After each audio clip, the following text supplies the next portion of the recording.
Hi friends, welcome back to my channel.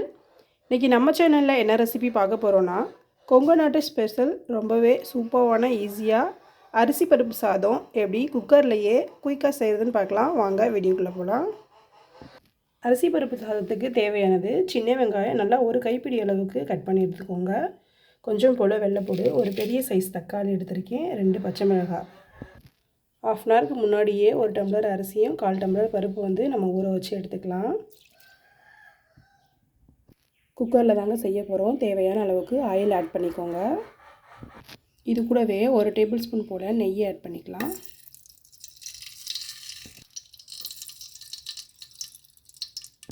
Oil நல்லா heat ஆகிடுச்சு. Heat ஆனதுக்கப்புறம் கடுகு, பெருஞ்சீரகம்,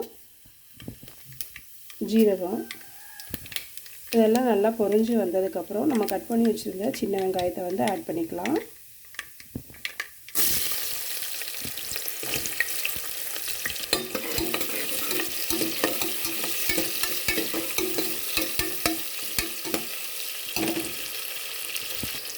இது கூடவே 2 பச்சை மிளகாய், 3 காஞ்ச மிளகாய் ஆட் பண்ணிக்கலாம்.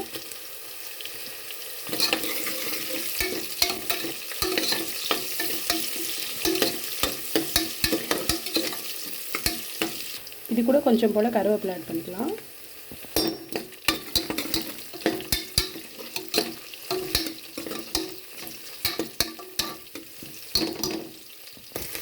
நம்ம எடுத்து வச்சுருந்த பூண்டை லைட்டாக இந்த அளவுக்கு தட்டி வந்து ஆட் பண்ணிக்கலாம். இதோட ஃப்ளேவர் ரொம்பவும் நல்லாயிருக்கும்.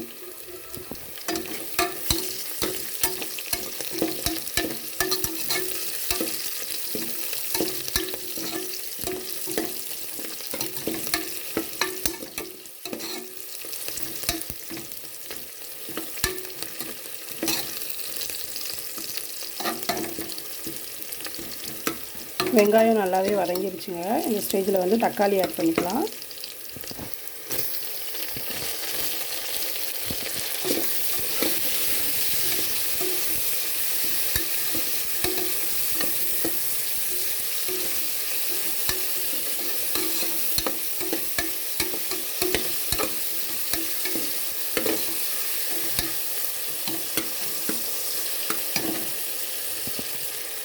கொஞ்சம் போல் உப்பு ஆட் பண்ணிக்கோங்க. தக்காளி அப்போ தான் நல்லா மசிஞ்சு வரும்.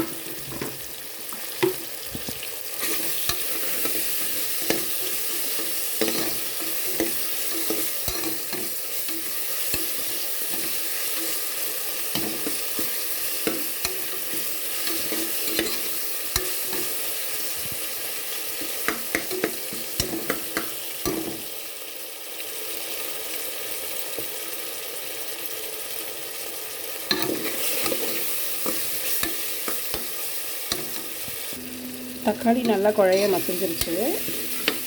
ஒரு 1/2 டேபிள் ஸ்பூன் போல் மஞ்சள் தூள் வந்து ஆட் பண்ணிக்கலாம். 1 டேபிள் ஸ்பூன் அளவுக்கு மிளகாய் தூள் ஆட் பண்ணிக்கலாம். காரம் அதிகம் வேணாங்க. நம்ம ஆல்ரெடி பச்சை மிளகாவும் போட்டிருக்கோம், காஞ்ச மிளகாவும் போட்டிருக்கோம்.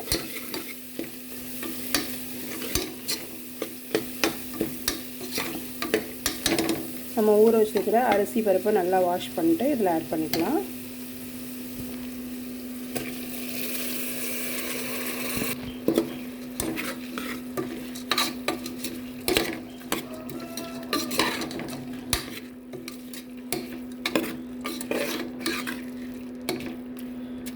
நமக்கு இப்போ அரிசிக்கு ஏற்ற அளவுக்கு தண்ணி வந்து ஊற்றிக்கலாம்.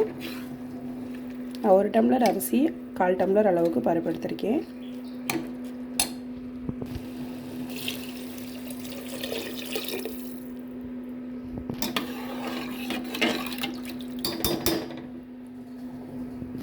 உப்பு காரம் டேஸ்ட் பண்ணிட்டு ஃபைனலாக கொத்தமல்லி தழை போட்டு குக்கர் வந்து க்ளோஸ் பண்ணிக்கலாங்க. ஒரு 4 விசில் அளவுக்கு வச்சு ஆஃப் பண்ணிடலாம்.